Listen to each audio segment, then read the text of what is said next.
إن الحمد لله رب العالمين والعاقبة للمتقين ولا عدوان إلا على الظالمين وأصلي وأسلم على أشرف الأنبياء والمرسلين نبينا محمد وعلى آله وأصحابه الفائزين برضا الله. اللهم صل على محمد وعلى آل محمد كما صليت على إبراهيم وعلى آل إبراهيم وبارك على محمد وعلى آل محمد كما باركت على إبراهيم وعلى آل إبراهيم إنك حميد مجيد. أعوذ بالله من الشيطان الرجيم. بسم الله الرحمن الرحيم. يا أيها الذين آمنوا اتقوا الله حق تقاته ولا تموتن إلا وأنتم مسلمون. يا أيها الناس اتقوا ربكم الذي خلقكم من نفس واحدة وخلق منها زوجها وبث منهما رجالا كثيرا ونساء واتقوا الله الذي تساءلون به والأرحام إن الله كان عليكم رقيبا. بسم الله الرحمن الرحيم. هو الذي بعث في الأميين رسولا منهم يتلو عليهم آياته ويزكيهم ويعلمهم الكتاب والحكمة وإن كانوا من قبل لفي ضلال مبين. رب اشرح لي صدري ويسر لي أمري. സ്നേഹാദരണീയരായ സത്യവിശ്വാസിനി സഹോദരങ്ങളെ,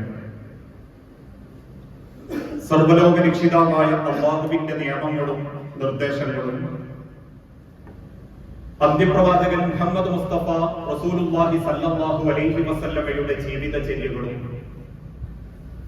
സ്വന്തം ജീവിതത്തിന്റെ എല്ലാ രംഗത്തും സൂക്ഷ്മതയോടെ സ്വീകരിക്കണമേ എന്ന് ആദ്യമായി ഉണർത്തുകയാണ്, വസിയത്ത് ചെയ്യുകയാണ്. ആരായിരുന്നു പ്രവാചകൻ സല്ലല്ലാഹു അലൈഹി വസല്ലമ എന്നും ആ പ്രവാചകനെ സ്നേഹിക്കേണ്ടത് ഏത് രീതിയിലായിരിക്കണമെന്നും കഴിഞ്ഞ ആഴ്ചയിലെ ഖുതുബയിലൂടെ നമ്മൾ ഓരോരുത്തരും മനസ്സിലാക്കി. ഇസ്ലാമിന്റെ യഥാർത്ഥ സത്യത്തിന്റെ നിഷേധികളും സ്വാർത്ഥ താല്പര്യക്കാരും ഇതൊന്നും അംഗീകരിക്കുന്നില്ല എങ്കിലും ഇതാണ് ഇസ്ലാമിന്റെ യഥാർത്ഥ ശൈലി, രീതി എന്ന് ബോധ്യപ്പെടുത്തി കൊടുക്കുക എന്നുള്ളത് ഏതൊരു വിശ്വാസിയുടെയും ബാധ്യതയായതുകൊണ്ടാണ് നബിദിനവുമായി ബന്ധപ്പെട്ടിട്ടുള്ള ദുരാചാരങ്ങളെ കുറിച്ച് നമ്മൾ സൂചിപ്പിക്കാറുള്ളത്. കാരണം വർഷങ്ങൾക്ക് മുൻപ് ഇന്ന് കാണുന്ന രീതിയിലുള്ള ഒരു കാര്യം പോലും ഇല്ലാത്തിടത്ത് നിന്ന് 15 ദിവസം ഉച്ചഭാഷണിയിലൂടെ അമുസ്ലിമീങ്ങളെപ്പോലും സങ്കടപ്പെടുത്തുന്ന രീതിയിൽ വെറൈറ്റികളായ കരിമരുന്ന് പ്രയോഗങ്ങളും ആന എഴുന്നള്ളിപ്പും സിനിമാ നടന്മാരുടെ ഗാനമേളകൾ വരെ സംഘടിപ്പിക്കപ്പെടുന്ന രീതിയിലേക്ക് എത്തുമ്പോൾ അത് ദീനിന്റെ ഭാഗമാണ് എന്ന നിലക്കാണ് അത് ആഘോഷിക്കുന്ന ആളുകൾ അതിനെ പിന്തുടരുകയും അവതരിപ്പിക്കുകയും ചെയ്യാറുള്ളത്. പക്ഷേ അല്ലാഹുവിന്റെ പ്രവാചകൻ സല്ലല്ലാഹു അലൈഹി വസല്ലമയുടെ 23 കൊല്ല ജീവിത പ്രവാചകത്വത്തിനിടയിൽ ചെറുതും വലുതുമായ സർവ്വ കാര്യങ്ങളും അല്ലാഹുവിന്റെ ഹബീബായ പ്രവാചകൻ സല്ലല്ലാഹു അലൈഹി വസല്ലമ ബോധ്യപ്പെടുത്തിയിട്ടുണ്ട്. ഒരു കാര്യം ദീനായി അവതരിപ്പിക്കപ്പെടുമ്പോൾ പലരും ചോദിക്കാറുണ്ട്, റസൂലുള്ളാഹിന്റെ കാലഘട്ടത്തിൽ വാഹനമില്ലല്ലോ, ഇന്ന് വാഹനം ഉപയോഗിക്കാറില്ലേ? റസൂലുള്ളാഹിന്റെ കാലഘട്ടത്തിൽ മൈക്കില്ലല്ലോ, ഇന്ന് മൈക്ക് ഉപയോഗിക്കാറില്ലേ? പേന്റില്ലല്ലോ, ഇന്ന് പേന്റ് എടുക്കാറില്ലേ?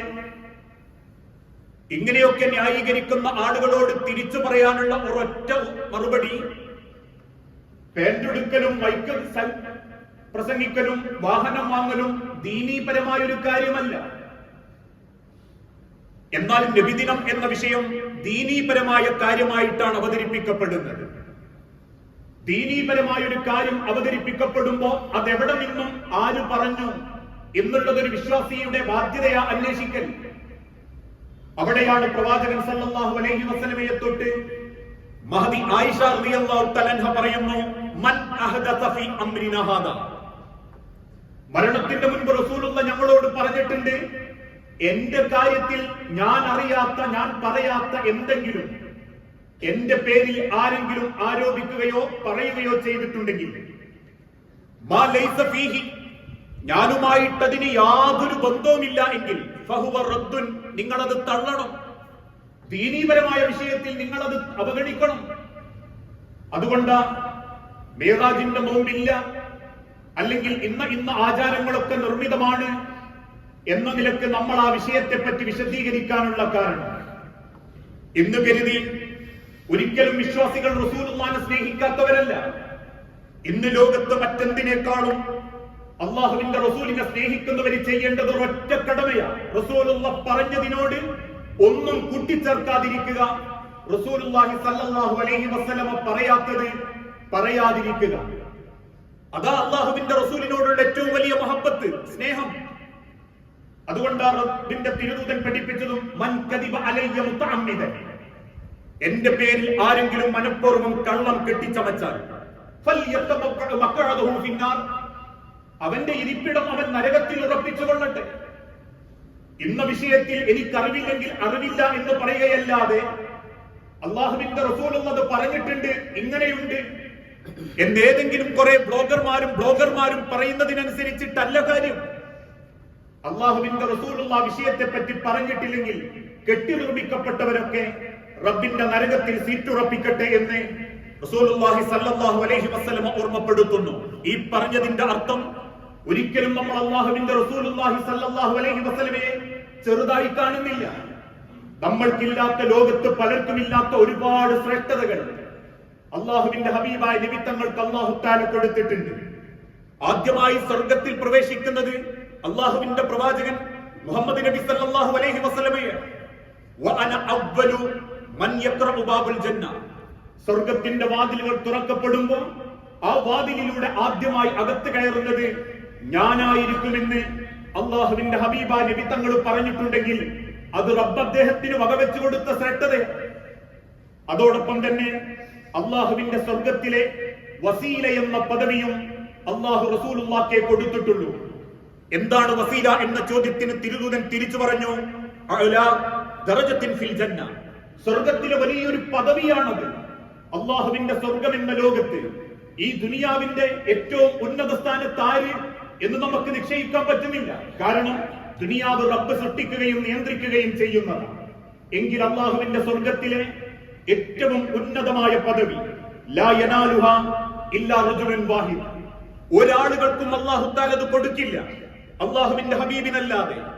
ആ റസൂലുള്ളാഹിക്ക് അത് കിട്ടാൻ വേണ്ടിയ ഓരോ വക്തിന്റെ അത്തഹിയ്യാത്തിലും നമ്മളത് ചോദിക്കുന്നതും, അല്ലെങ്കിൽ ബാങ്കിന് ശേഷം അള്ളാഹുവിന്റെ റസൂലിന്റെ പേരിൽ പറയുന്നത് വആതി മുഹമ്മദൻ വസീലത്തൻ ഫളീലത്തൻ, റബ്ബേ നീ ആ പ്രവാചകന് ആ വസീല എന്ന പദവി കൊടുക്കണം. അള്ളാഹുവിന്റെ സ്വർഗത്തിലെ അമ്പിയാക്കളുടെ നേതാവ് മുഹമ്മദ് നബി സല്ലല്ലാഹു അലൈഹി വസല്ലമയെ ഉലുൽ അസ്മിൽ നിശ്ചയിക്കപ്പെട്ട 5 ദൃഢമനസ്കരായ പ്രവാചകന്മാരിൽ ഒന്നാം സ്ഥാനത്തുള്ളത് ഹബീബായ മുത്തുനബി സല്ലല്ലാഹു അലൈഹി വസല്ലമയാണ്. അള്ളാഹുവിന്റെ റസൂലിന്റെ ശരീര സൗന്ദര്യം ഇന്ന് ലോകത്തൊരാൾക്കും കിട്ടിയിട്ടില്ല. യൂസുഫ് നബി അലൈഹിസ്സലാത്തു വസ്സലാമയേക്കാൾ സൗന്ദര്യമുണ്ട്. അദ്ദേഹത്തിന്റെ പൂമേനിയിൽ മാർദ്ദവത്വമുള്ള അങ്ങേയറ്റം സന്തോഷമുണ്ടാക്കുന്ന ശരീരത്തിന്റെ ഘടനയുണ്ട്. അദ്ദേഹത്തിന്റെ ശരീരത്തിന് വേണ്ടി പടച്ച റബ്ബ് കൊടുത്ത ഒരുപാട് ശ്രേഷ്ഠതകളുണ്ട്. അതിനേക്കാളേറെ റബ്ബ് കൊടുത്ത മോചിതത്ത് അള്ളാഹുവിന്റെ ഖുർആൻ. അള്ളാഹുവിന്റെ അനുമതി പ്രകാരം കിട്ടിയ കറാമത്തുകൾ, ഇങ്ങനെ പവിത്രമാക്കപ്പെട്ട ഒരുപാട് ശ്രേഷ്ഠതകൾ ഹബീബായ നബി തങ്ങൾക്കുണ്ട്. ആമന്ന, നമ്മളത് വിശ്വസിക്കുന്നുണ്ട്. ഒരിക്കലും റസൂലുള്ള നമ്മളെപ്പോലെ സാധാരണക്കാരൻ ഒരു മനുഷ്യൻ, നമ്മളെപ്പോലെയുള്ള ഒരു മനുഷ്യൻ എന്ന് വിശ്വസിക്കാനേ പാടില്ല. അള്ളാഹു തെരഞ്ഞെടുക്കുകയും പാപമുക്തനാക്കുകയും ചെറുപ്പത്തിൽ പൈശാചികത്വം നീക്കം ചെയ്യുകയും ജീവിതത്തിന്റെ പരീക്ഷണ ഘട്ടങ്ങളിലൂടെ ഈ ലോകത്ത് തെരഞ്ഞെടുക്കപ്പെട്ട ഏറ്റവും വലിയ അഷ്റഫുൽ ഖൽഖാണ്, ജനങ്ങളിലെ ഏറ്റവും നല്ല സൃഷ്ടിയാണ് ത്വഹ മുഹമ്മദ് മുസ്തഫ റസൂലുള്ളാഹി സ്വല്ലല്ലാഹു അലൈഹി വസല്ലം. ആ റസൂലിനെ അങ്ങനെ മനസ്സിലാക്കുന്നതോടൊപ്പം ആ പ്രവാചകൻ സല്ലല്ലാഹു അലൈഹി വസല്ലമയിൽ നമ്മൾ ആകർഷിക്കപ്പെടേണ്ടത് റസൂലുള്ളാന്റെ ഏതെങ്കിലും ഒരു മുടിയുടെയോ രോമത്തിന്റെയോ പേരിലല്ല. ആ റസൂലുള്ളാനെ നമ്മൾ സ്വീകരിക്കേണ്ടതും പ്രവാചകൻ സല്ലല്ലാഹു അലൈഹി വസല്ലമയിൽ നിന്ന് നമ്മൾ സ്വീകരിക്കുകയും ചെയ്യേണ്ട നിലപാട് റസൂലുള്ളാന്റെ ഉറങ്ങിയ പുതപ്പ് കിട്ടലോ, റസൂലുള്ള കുടിച്ച പാത്രം കിട്ടലോ, റസൂലുള്ള കിടന്ന വിരിപ്പ് കിട്ടലോ, റസൂലുള്ളാന്റെ ശരീരത്തിലെ തുപ്പല് കിട്ടലോ, റസൂലുള്ളാന്റെ വേർപ്പ് കിട്ടലോ, റസൂലിന്റെ മുടി കിട്ടിയ വെള്ളം കിട്ടലോ അല്ല റസൂലുള്ളാനോടുള്ള നിലപാട്. മറിച്ച് അല്ലാഹുവിന്റെ റസൂലുള്ള പഠിപ്പിച്ചത് ലോകത്തുള്ള സർവ്വ മനുഷ്യർക്കും സ്വീകരിക്കാൻ പറ്റുന്ന നിലപാടാണ്. ഓരോ രംഗത്തും, ജീവിതത്തിന്റെ ഏതേത് രംഗങ്ങളിലും മുസ്ലിം സമൂഹത്തിന്റെ മാത്രമല്ല റസൂലിന്റെ നിലപാട്, സന്ദേശം, അള്ളാഹുവിന്റെ ഹബീബ് കൊടുത്ത സന്ദേശം ഇന്ന് ലോകത്തുള്ള സർവ്വ മനുഷ്യർക്കുമാണ്. അതുകൊണ്ട് ഏതാനും ചില ദിവസങ്ങൾക്ക് മുൻപ് കേരളക്കരയിലെ ഒരു സ്വാമിജി അദ്ദേഹത്തിന്റെ പ്രസംഗത്തിൽ പറഞ്ഞു, ഞാൻ എന്റെ വേദഗ്രന്ഥങ്ങൾ പലതും പരിശോധിച്ചു, ഉപനിഷത്തുകൾ പരിശോധിച്ചു, ഋഗ്വേദങ്ങളും സാമവേദ ഗ്രന്ഥങ്ങളും യജുർവേദ ഗ്രന്ഥങ്ങളും പരിശോധിച്ചു. പക്ഷെ അതിലൊന്നും മുഹമ്മദ് നബി പറഞ്ഞ ജീവിതത്തിന്റെ ശൈലിയില്ല. ഞാൻ എന്റെ ആശ്രമത്തിൽ ഭക്ഷണത്തെ തൊട്ട് എന്റെ അന്തേവാസികളെ നിയന്ത്രിക്കുമ്പോ ഒരു മണി കളയരുത് എന്നും ആ കളയുന്ന വറ്റ് മറ്റൊരുത്തന്റെ വിശപ്പാണെന്നും ഞാൻ അവരെ ബോധ്യപ്പെടുത്തി കൊടുക്കുന്നത് മുഹമ്മദ് നബി എന്ന ആചാര്യന്റെ വാക്കുകൾ ഉദ്ധരിച്ചാണ് എന്നും ആ ഭക്ഷണത്തിന്റെ നിയന്ത്രണത്തെ പറ്റിയോ സംസ്കാരത്തെ പറ്റിയോ ലോകത്ത് മറ്റൊരു ഗ്രന്ഥത്തിലും ദൈവീകമെന്ന് അവകാശപ്പെടുന്ന ഒരു ഗ്രന്ഥത്തിലും ആരും രേഖപ്പെടുത്തിയിട്ടില്ല എന്ന് അദ്ദേഹം സൂചിപ്പിച്ചു. ആ നിലപാടാണ് നമ്മൾ സ്വീകരിക്കേണ്ടത്. അതാണ് റസൂലുള്ളാഹിനോടുള്ള സ്നേഹം. അത് കേവലം മുസ്ലിമീങ്ങൾക്ക് മാത്രമുള്ള ഒരു ചട്ടക്കൂടല്ല, സർവ്വ മനുഷ്യർക്കും. ഇസ്ലാമിന്റെ സാമ്പത്തിക നയം നോക്കൂ. അള്ളാഹുവിന്റെ ഹബീബ നബി തങ്ങൾ പറഞ്ഞു, പലിശ ഹറാം. ഒരു തരത്തിലും നിങ്ങൾ പലിശയെ സമീപിക്കരുത്. പലിശ വാങ്ങുന്നവൻ, എഴുതുന്നവൻ, പിന്തുണയ്ക്കുന്നവൻ, സാക്ഷി നിൽക്കുന്നവൻ വമ്പിച്ച കുറ്റക്കാരന. ഇസ്ലാമിനൊരു സാമ്പത്തിക നയമുണ്ട്, സാമ്പത്തിക രീതിയുണ്ട്. അതുകൊണ്ട് തന്നെ ആ പലിശയോടൊപ്പം ഊഹക്കച്ചവടത്തിൽ നിങ്ങൾ പോകരുത്, മറ്റൊരുത്തന്റേത് വഞ്ചിച്ചെടുക്കരുത്. ആ നിലപാടാണ് റസൂലുള്ളാഹിന്റെ നിലപാട്. ആ നിലപാടാണ് അള്ളാന്റെ ഹബീബ് ലോകത്തിന് കൊടുത്ത നിലപാട്. അതോടൊപ്പം തന്നെ കുടുംബരംഗത്തുള്ള നിലപാട് അള്ളാഹുവിന്റെ തിരുദൂതൻ പഠിപ്പിച്ചല്ലോ, നിങ്ങൾ ഏത് ദൈവത്തിന്റെ പിന്നാലെ തൃപ്തിക്ക് വേണ്ടി നടന്നാലും റബ്ബിന്റെ തൃപ്തി നിങ്ങൾക്ക് കാണണമെങ്കിൽ നിങ്ങളെ മാതാവിന്റെ പുഞ്ചിരിയിലായിരിക്കണം. ലോകത്ത് മറ്റൊരു മതത്തിലും മാതാപിതാക്കളെ സ്നേഹിക്കാൻ പഠിപ്പിച്ച ചരിത്രങ്ങളില്ല. ഉമ്മയുടെ കാലിന്റെ ചുവട്ടിലാണ് സ്വർഗമെന്നും മാതാപിതാക്കളുടെ പുഞ്ചിരിയിലാണ് ദൈവതൃപ്തി എന്നും ദൈവത്തെ കാണണമെങ്കിൽ, റബ്ബിനെ കാണണമെങ്കിൽ ഉമ്മയും ബാപ്പയും നിങ്ങളോട് സന്തോഷത്തോടെ പെരുമാറണമെന്നും കുടുംബരംഗത്തെ റസൂലുള്ള പഠിപ്പിച്ച സന്ദേശമാണ് ഏറ്റവും വലിയ നിലപാട്. ഇനി ആലോചിച്ചു നോക്കൂ, സാഹോദര്യ രംഗത്ത് ആധുനിക സമൂഹത്തിനിടയിൽ ഈ കേരളക്കരയിലും ഇന്ത്യ മഹാരാജ്യത്തും ജാതീയതയേയുള്ളൂ. കറുത്തവനും വെളുത്തവനും തൊട്ടുകൂടാത്തവനും തീണ്ടിക്കൂടാത്തവനും ഉന്നതനും താഴ്ന്ന ജാതിക്കാരനും ഇങ്ങനെ പല നിലക്കും കാണുമ്പോൾ ഇക്കഴിഞ്ഞ ദിവസം പോലും വിദ്യാലയത്തിലെ ഒരു അധ്യാപിക തന്റെ വിദ്യാർത്ഥിയോട് ജാതി അധിക്ഷേപം നടത്തിയെന്ന് വായിക്കുമ്പോൾ കറുത്ത ബിലാലിനെയും വെളുത്ത അബ്ദുറഹ്മാൻ ബിൻ ഔഫിനെയും തറവാടുള്ള സിദ്ദീഖുൽ അക്ബറിനെയും തറവാടില്ലാത്ത സഹാബത്തിനെയും ഒരുപോലെ സ്നേഹിച്ച് ഇന്ന അക്രമക്കും ഇൻദല്ലാഹി അത്ഖാക്കും, നിങ്ങളുടെ ജാതിയോ നിറമോ അല്ല, നിങ്ങളുടെ സ്വഭാവത്തിന്റെ നന്മയാണ് ഏറ്റവും വലിയ ദൈവതൃപ്തി എന്ന് ലോകത്തെ പഠിപ്പിച്ച ഒരു ആചാര്യനേയുള്ളൂ, അത് മുഹമ്മദ് നബിയാണ്. മറ്റൊരു മതത്തിലും നമുക്ക് ആ ചരിത്രം കാണാൻ സാധിക്കുകയില്ല. അനിവാര്യ ഘട്ടങ്ങളിൽ പോലും നിങ്ങൾ യുദ്ധം ചെയ്യുമ്പോൾ ആ യുദ്ധക്കളത്തിൽ സ്ത്രീകളെയോ കുഞ്ഞുങ്ങളെയോ വൃദ്ധന്മാരെയോ നിങ്ങൾ ഉപദ്രവിക്കരുത് എന്നും ആ ഉപദ്രവിക്കുന്നത് യുദ്ധനീതിക്കെതിരാണെന്നും ലോകത്തെ പഠിപ്പിച്ച ഒരു സന്ദേശം റസൂലുള്ളാഹിന്റെ സന്ദേശം മാത്രമാണ്. ഇന്ന് കൊന്നൊടുക്കലുകളും മിസൈലുകളും ബോംബുകളുമായി ചരിത്രം വ്യത്യസ്ത രീതിയിൽ ലോകത്തിന്റെ നാനാഭാഗത്ത് പൊട്ടിത്തെറിക്കുമ്പോൾ ഇസ്ലാമിക ലോകത്തെ യുദ്ധങ്ങളിൽ ഒന്നിൽ പോലും ഒരു സ്ത്രീകളെ കൊന്നൊടുക്കിയ ചരിത്രങ്ങളില്ല, ഒരു കുഞ്ഞിനെ വകവരുത്തിയ ചരിത്രങ്ങളില്ല. ഇപ്പോഴും പൈതലുകളെ തെരഞ്ഞുപിടിച്ച് കൊന്നൊടുക്കുന്ന ഫലസ്തീനിന്റെ തെരുവോരങ്ങളിലാവട്ടെ, മ്യാൻമാറിലാവട്ടെ, ലോകത്തിന്റെ നാനാഭാഗത്തുള്ള സാമ്രാജ്യത്വ ശക്തികളാവട്ടെ, നശിപ്പിക്കുക എന്ന ലക്ഷ്യത്തോടെ മാത്രം യുദ്ധം നടത്തുമ്പോ തന്റെ ജീവികളോട് പോലും ആ യുദ്ധക്കളത്തിൽ ജീവികളുണ്ടെങ്കിൽ ആ ജീവികളെ പോലും തുടരുതെന്ന് പഠിപ്പിച്ച സന്ദേശം അള്ളാഹുവിന്റെ റസൂലുള്ളാഹിന്റെ സന്ദേശം മാത്രമാണ്. ലോകത്ത് മറ്റൊരു മതത്തിനും അത് അവകാശപ്പെടാനില്ല. അതോടൊപ്പം തന്നെ യത്തീം മക്കളോട്, യത്തീം മക്കൾക്ക് മുൻപിൽ വിധവകളോട്, യത്തീം മക്കളെയും വിധവകളെയും സംരക്ഷിക്കുന്നവൻ സ്വർഗത്തിൽ എന്നോടൊപ്പം ഇങ്ങനെയായിരിക്കുമെന്ന് ലോകത്തെ പഠിപ്പിച്ച ഏക സന്ദേശം അള്ളാഹുവിന്റെ ഹബീബിന്റെ സന്ദേശമാണ്. ആരെങ്കിലും യത്തീം മക്കളുടെ സ്വത്തുക്കൾ തിന്നിട്ടുണ്ടെങ്കിൽ തലമുറകളോളം അവര് തിന്നുന്നത് നരകത്തീയാണെന്ന് ലോകത്തെ പഠിപ്പിച്ച സന്ദേശം റസൂലുള്ളാഹിന്റെ സന്ദേശമാണ്.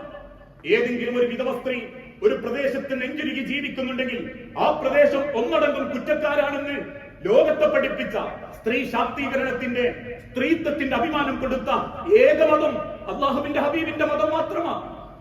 ഇങ്ങനെ റസൂലുള്ളാഹി സ്വല്ലല്ലാഹു അലൈഹി വസല്ലം കൊടുത്ത ഓരോ സന്ദേശങ്ങളും അടിമകളോട് കാരുണ്യത്തോടെ പെരുമാറണമെന്നും ആ അടിമകളോട് യജമാനത്വത്തിന്റെ മുക്ക് വെച്ച് അവളെ നിങ്ങൾ ലൈംഗികമായി ഉപയോഗിച്ചിട്ടുണ്ടെങ്കിൽ അവൾ സ്വതന്ത്രയാണെന്നും നിന്റെ സ്വത്തിൽ അവൾക്ക് അവകാശമുണ്ടെന്നും ലോകത്തെ പഠിപ്പിച്ച ഏക സന്ദേശം ഇസ്ലാം എന്ന മതം മാത്രമാണ്, റസൂലുള്ളാഹിന്റെ സന്ദേശമാണ്.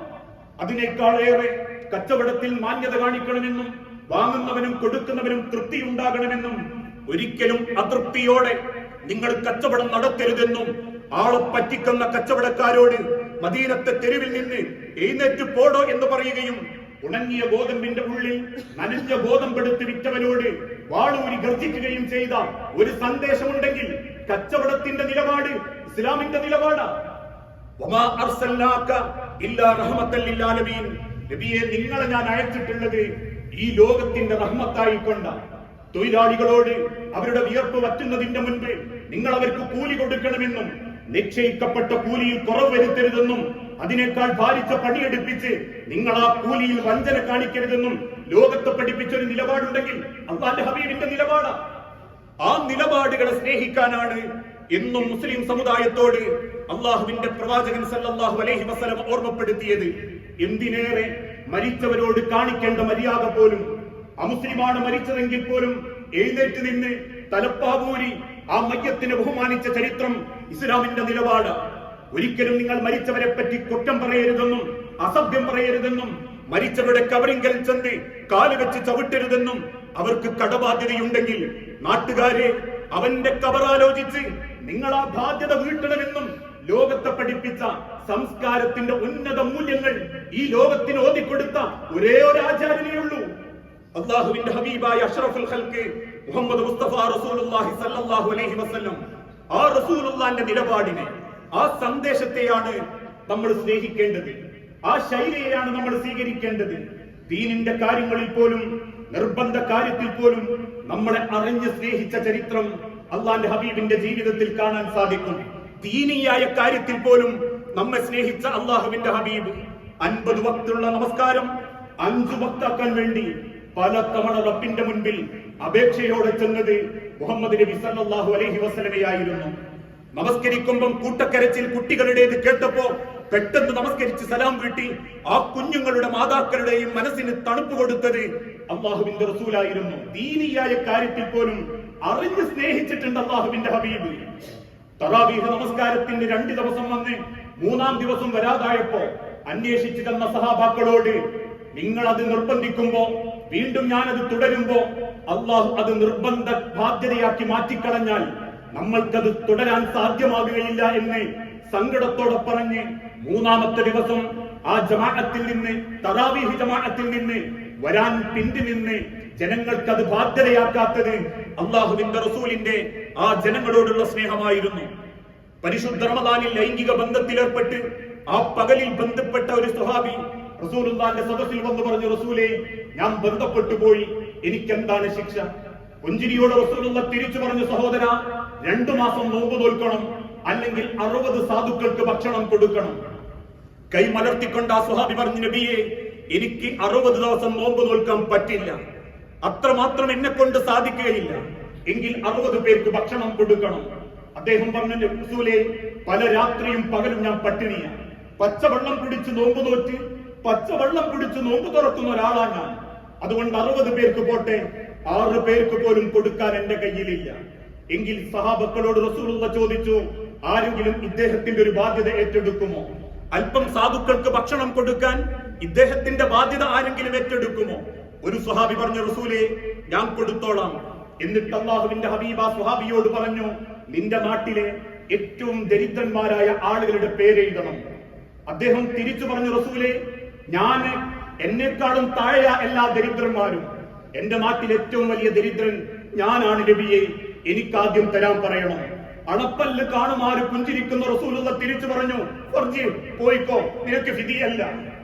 അത്രമാത്രം ജനങ്ങളെ സ്നേഹിച്ച് ജീവിച്ചിരുന്ന റസൂല്, അത്രമാത്രം ജനങ്ങളോട് ചേർന്ന് നിന്ന ഒരു റസൂല്, അത്രമാത്രം സാഹോദര്യത്തോടെ സ്നേഹിച്ച് ജീവിച്ച ഒരു റസൂല്. എല്ലാ അമ്പിയാക്കൾക്കും ഷഫാഅത്തുണ്ടെന്നും എന്റെ ഷഫാഅത്ത് നിന്റെ ഉമ്മത്തിന് വേണ്ടി അള്ളാഹുവിന്റെ മഹിശറയിലേക്ക് ഞാൻ നീട്ടിവെച്ചതാണെന്ന് അവസാന കിടക്കത്തിൽ പോലും കണ്ണുനീരോടെ പറഞ്ഞ റസൂല്, മരണം തേടിയെത്തുന്ന സെക്കൻഡുകൾക്ക് മുൻപ് തന്റെ വീട്ടപ്പന ഓരയിൽ കിടന്ന് അല്ലാഹുമ്മ ഉമ്മത്തി അല്ലാഹുമ്മ ഉമ്മത്തി അല്ലാഹുമ്മ ഉമ്മത്തി വബക, നെഞ്ചുപൊട്ടി എന്റെ ജനത റബ്ബേ, എന്റെ ജനത റബ്ബേ, എന്റെ ജനതയെ നീ എന്റെ മുൻപിലും അവരെ മുൻപിൽ എന്നെയും നീ അപമാനിക്കരുത് എന്ന് കണ്ണീരോടെ പറയുമ്പോ ജിബ്രീൽ മുഖേന അല്ലാഹു അറിയിച്ചു കൊടുത്ത റസൂലേ, ഒരിക്കലും നിങ്ങൾ അവർക്ക് മുൻപിലോ അവരെ നിങ്ങളെ മുൻപിലോ ഞാൻ അപമാനിക്കില്ല നബിയെ, അവരോട് ശിർക്ക് ചെയ്യരുത് എന്ന് പറയണേ എന്ന് കേട്ടപ്പോ മനസ്സറിഞ്ഞ് പുഞ്ചിരിച്ച അല്ലാഹുവിന്റെ റസൂല്. ഇതെല്ലാം ലോകത്തിന്റെ റസൂലുള്ള ഈ ലോകത്തിന് കാണിച്ചു കൊടുത്ത മാതൃകകളാണ്. ജീവിതത്തിന്റെ ഓരോ സെക്കൻഡുകളിലും ആ സൃഷ്ടാവിന്റെ അടിമയായി ജീവിക്കാൻ, ആ സൃഷ്ടാവിന്റെ മുൻപിലേക്കുള്ള യാത്രയാണ് ജീവിതമെന്ന് ചിന്തിക്കാൻ, ആ ലോകത്ത് അല്ലാഹുവിന്റെ മുൻപിൽ അറിഞ്ഞ് ഏകനായി ആ അല്ലാഹുവിനെ തൃപ്തിയോടെ പ്രാർത്ഥനയോടെ റബ്ബായി അംഗീകരിച്ച് ജീവിക്കാൻ അതിനാ റസൂലുമാര് നിയോഗിക്കപ്പെട്ടത്. അതിലാ അല്ലാഹുവിന്റെ റസൂൽമാരിൽ ജനങ്ങൾക്ക് മാതൃകയുള്ളത്. ലഖദ് കാന ലക്കും ഫീ റസൂലില്ലാഹി ഉസ്വത്തുൻ ഹസന, തീർച്ചയായും നിങ്ങളുടെ പ്രവാചകന്മാരിൽ നിങ്ങൾക്ക് ഉത്തമമായ മാതൃകയുണ്ട്, ഏറ്റവും നല്ല മാതൃക. അതിനവർ നിയോഗിക്കപ്പെടാനുള്ള കാരണം പോലും ഹുവല്ലദീ ബഅസ ഫിൽ ഉമ്മീന റസൂലൻ മിൻഹും യത്ലു അലൈഹിം ആയാതിഹി വയുസക്കീഹിം വയുഅല്ലിമുഹുൽ കിതാബ വൽ ഹിക്മ വഇൻ കാനൂ മിൻ ഖബ്ലു ലഫീ ളലാലിൻ മുബീൻ. അവരെ അല്ലാഹു നിയോഗിച്ചത് അന്ധകാരത്തിൽ പെട്ടുപോയ ഒരു ജനതയെ സന്മാർഗത്തിലേക്ക് കൊണ്ടുവരാനാണ്. ആ അന്ധകാരത്തിൽ നിന്നും സന്മാർഗത്തിലേക്ക് വെളിച്ചത്തിലേക്ക് കൊണ്ടുവന്ന റസൂലിനെ നിങ്ങൾ സ്നേഹിക്കേണ്ടത് ആ അന്ധകാരത്തെ തിരിച്ചു പിടിച്ചിട്ടല്ല, ആ പണം ദൂർത്തടിച്ചിട്ടല്ല, ഇല്ലാത്ത കെട്ടുകഥകൾ ഉണ്ടാക്കിയിട്ടല്ല, റസൂലുള്ളാഹിനോട് പ്രാർത്ഥിച്ചിട്ടല്ല, മറിച്ച് റസൂലുള്ള നയിച്ച ആ വെളിച്ചത്തിലേക്ക്, ഈ പറഞ്ഞ നിലപാടിലേക്ക്, ഈ പറഞ്ഞ ശൈലിയിലേക്ക്, ആ സന്ദേശത്തിലേക്ക് മടങ്ങലാഹുബർ റസൂൽ. അതാണ് റസൂലുള്ളാഹിനോടുള്ള പ്രണയം, റസൂലുള്ളാഹിനോടുള്ള സ്നേഹം. വമാ അർസൽനാ മിൻ ഖബ്ലിക മിൻ റസൂലിൻ ഇല്ലാ നൂഹിയ ഇലൈഹി അന്നഹു ലാ ഇലാഹ ഇല്ലാ അന ഫഅബ്ദുൻ. റസൂലേ, നിങ്ങൾക്ക് മുൻപുള്ള സർവ്വ പ്രവാചകന്മാരോടും ജനങ്ങളെ ബോധ്യപ്പെടുത്താൻ ഞാൻ ഒരു കാര്യമേ പറഞ്ഞിട്ടുള്ളൂ, അള്ളാഹുവിനോട് മാത്രമേ പ്രാർത്ഥിക്കാവൂ എന്ന വാക്ക്. അള്ളാഹുവിന്റെ റസൂലിനെ സ്നേഹിക്കുന്നവരുടെ മനസ്സിൽ എന്നും കോറിയിടേണ്ട ഒരു വാക്ക്, ഏകനായ അള്ളാഹുവിനോട് മാത്രമേ പ്രാർത്ഥിക്കാവൂ, ആ റബ്ബിനെ മാത്രമേ ആരാധിക്കാവൂ. അത് പഠിപ്പിച്ച റസൂലിനോടാണ് ഇന്ന് മൗലൂദിൽ പ്രാർത്ഥന. അത് പഠിപ്പിക്കാൻ വന്ന റസൂലുള്ളാഹിനോടാണ് ഇന്ന് ഇസ്തിഗ്ഫാർ. കേരളത്തിൽ പ്രചാരത്തിലുള്ള 2 മൗലൂദുകൾ, ഇന്ത്യയിലെന്നല്ല ലോകത്തിന്റെ നാനാഭാഗത്തും ഷിയാക്കൾ കെട്ടുനിർമ്മിച്ച ഈ മൗലൂദ് കിതാബുകളിലെ വരികളുടെ അർത്ഥം പോലും എവിടെങ്കിലും വിശദീകരിക്കാറില്ല. കാരണം അതിന്റെ അർത്ഥം പരിശോധിക്കുമ്പോൾ അള്ളാഹു ഒരിക്കലും ഇഷ്ടപ്പെടാത്തതാണ് ആ മങ്കൂസ് മൗലൂദിലും ശറഹുൽ അനാം മൗലൂദുകളിലും ഉള്ളത്. ഇന്ന് പ്രചാരണത്തിൽ ഓരോ മിമ്പറുകളിൽ നിന്നും പല പള്ളിയുടെ മിനാരത്തിൽ നിന്നും കേൾക്കുന്ന മങ്കൂസ് മൗലൂദിലെ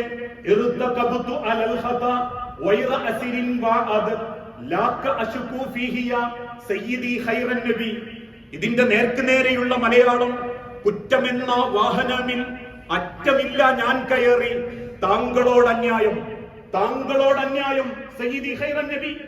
എന്റെ പാപങ്ങളും കുറ്റങ്ങളും ഞാൻ നിങ്ങളോട് പറയാണ് റസൂല്. നിങ്ങളുടെ ശ്രേഷ്ഠത കൊണ്ട് എനിക്ക് അല്ലാന്റെ അടുത്ത് രക്ഷപ്പെടണം, അതേ റസൂലുള്ള ജീവിച്ചിരിക്കുമ്പോൾ മകള് ഫാത്തിമാനെ വിളിച്ചിട്ട് പറഞ്ഞു, മോളെ അൻകദീ നഫ്സക മിനന്നാർ, നിന്റെ ശരീരത്തെ നീ നരകത്ത് നിൽക്കാത്തോ. മുഹമ്മദിന്റെ മകളാണെന്ന് പറഞ്ഞതിന്റെ പേരിലോ, മുഹമ്മദ് എന്ന വാപ്പ ഒരുപാട് ഇബാദത്ത് ചെയ്തു എന്ന് പറഞ്ഞതിന്റെ പേരിലോ നിനക്ക് അല്ലാഹുവിന്റെ സ്വർഗത്തിൽ എത്താൻ പറ്റില്ല മോളെ. നിന്റെ പാപങ്ങളും നിന്റെ പ്രാർത്ഥനകളും നീ അള്ളാഹുവിന്റെ മുൻപിലേക്ക് ഏൽപ്പിച്ചോ എന്ന് പഠിപ്പിച്ച റസൂലുള്ളാഹിനോട് പാടുന്ന ഈ പാട്ട് അത് തെറ്റാണെന്ന് വ്യാഖ്യാനിക്കപ്പെടുമ്പോ വാപ്പന വിളി കേൾക്കേണ്ടി വരും, ആക്ഷേപങ്ങൾ കേൾക്കേണ്ടി വരും. അതോടൊപ്പം ശറഹുൽ അനാം മൗലൂദുകളിലുള്ള അബ്ദുക്കൽ മിസ്കീനു യർജു ഫദ്ലകൽ ജമ്മൽ ഗഫീറു ഫികാക ദഹ്സൻ തവന്നി യാ ബശീറു യാ നദീറു. അല്ലാഹുവിന്റെ റസൂലിന് അല്ലാഹ് കൊടുത്ത രണ്ട് പേരുകളാണ്.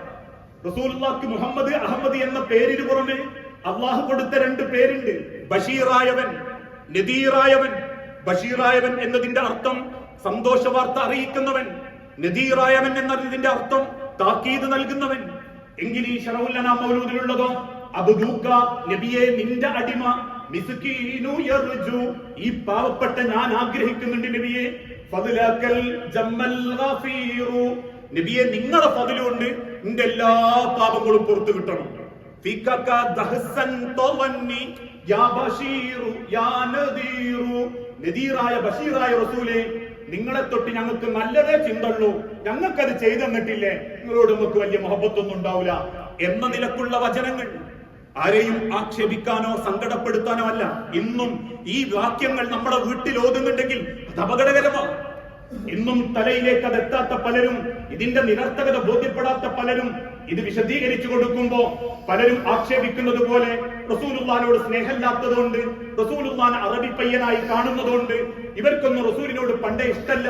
ഇതൊക്കെ ഒരു ഭാഗത്ത് ആക്ഷേപമായി കേട്ടിട്ടുണ്ടെങ്കിലും ശരി, ഇതൊക്കെ തിരിഞ്ഞിട്ടും വാപ്പ ഗൾഫൊക്കെ പോകുമ്പോഴും വീട്ടിൽ കൂടുമ്പോഴും ഉമ്മാക്ക് പ്രസവെടുക്കുമ്പോഴും പെണ്ണുങ്ങളെ പ്രസവിക്കാൻ കൂട്ടിക്കൊണ്ടുപോകുമ്പോഴും നമ്മളെ വീട്ടിൽ മൗലൂദ് നടക്കുന്നുണ്ടെങ്കിൽ അത് അള്ളാന്റെ തൃപ്തിയല്ല, അള്ളാഹുവിന്റെ ഏറ്റവും വലിയ ശത്രുപക്ഷത്താവാനുള്ള വചനങ്ങളാണ്. ഇത് തെറ്റാണെന്ന് ബോധ്യപ്പെട്ട് അള്ളാഹുവിന്റെ ഹബീബിനെ സ്നേഹിക്കേണ്ടത് ആ റസൂൽ സല്ലല്ലാഹു അലൈഹി വസല്ലമ കാണിച്ചു തന്ന ആ നിലപാടുകളിലൂടെയും ആ സന്ദേശത്തിലൂടെയും ആകണം. ആ സന്ദേശമാണ് ഹുബ്ബുർ റസൂൽ. അങ്ങനെ റസൂലുള്ളാഹി സല്ലല്ലാഹു അലൈഹി വസല്ലമയെ സ്നേഹിക്കാൻ മനസ്സ് പാകപ്പെടുന്ന യഥാർത്ഥ മുത്തഖീങ്ങളിലും മുഅ്മിനീങ്ങളിലും അള്ളാഹു നമ്മളെ എല്ലാവരെയും ഉൾപ്പെടുത്തി അനുഗ്രഹിക്കുമാറാകണം.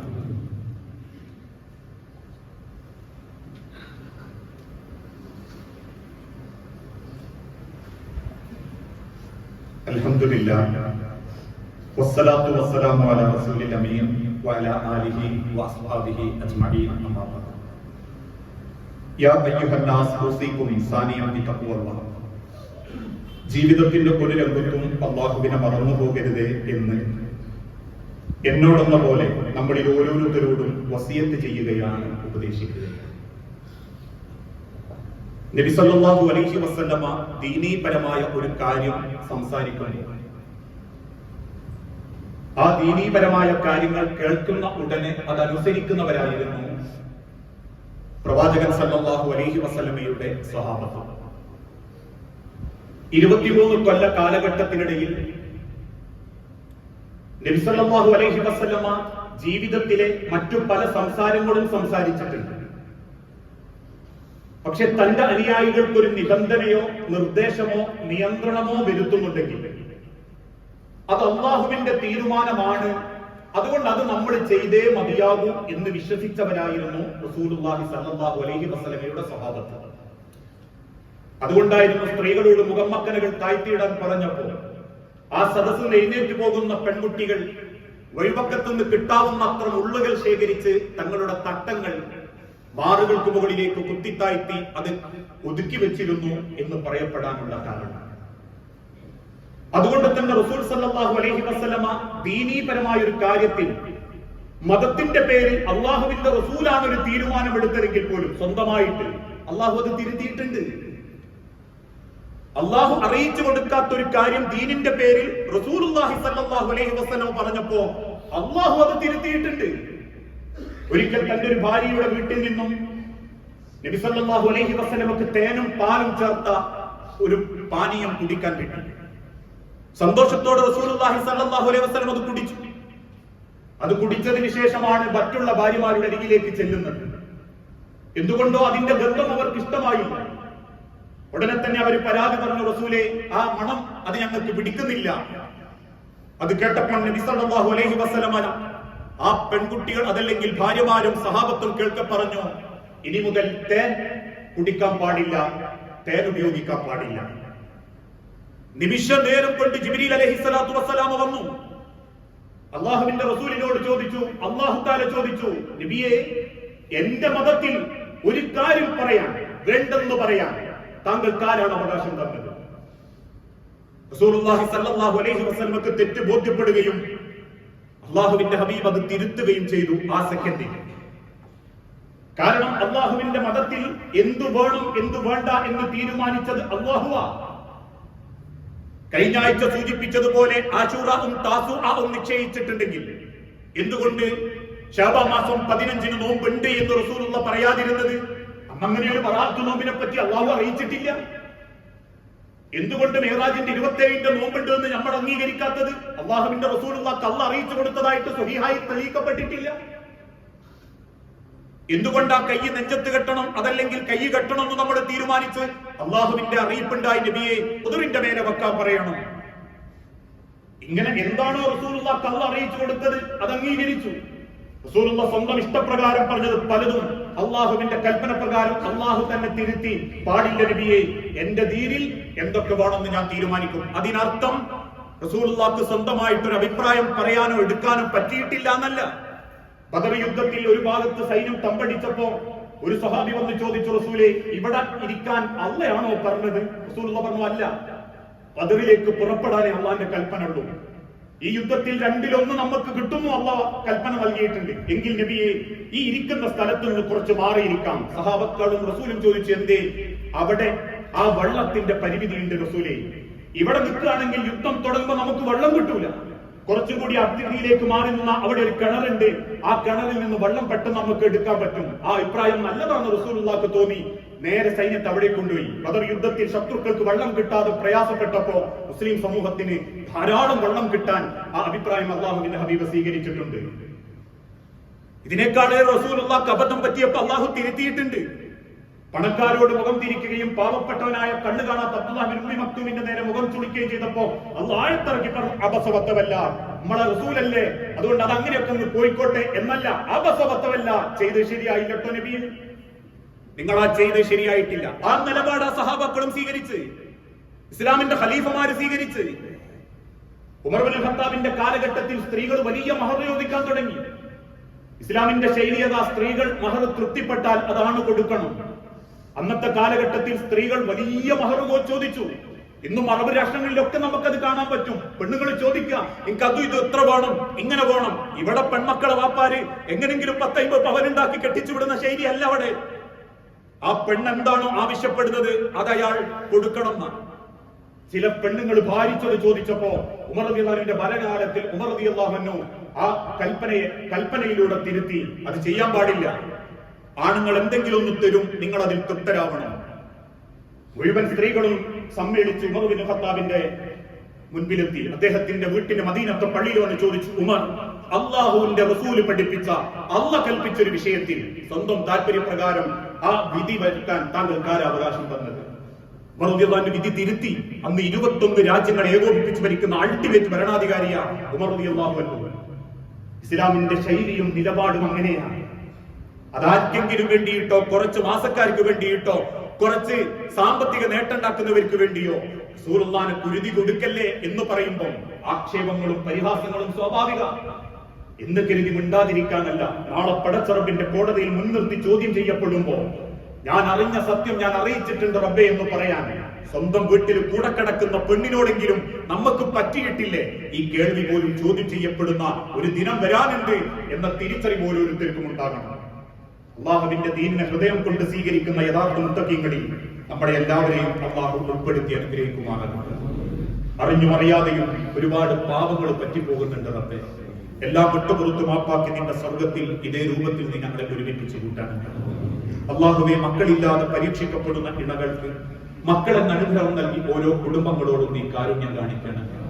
നാദാ, ചെറുതും വലുതുമായ പല അസുഖങ്ങളും ബാധിച്ച് ഏറെ പ്രയാസപ്പെടുന്ന ഓരോ സഹോദരി സഹോദരന്മാർക്കും അവരുടെ സങ്കടങ്ങളും പ്രയാസങ്ങളും നീ എളുപ്പത്തിൽ ലഘൂകരിച്ച് നൽകണം.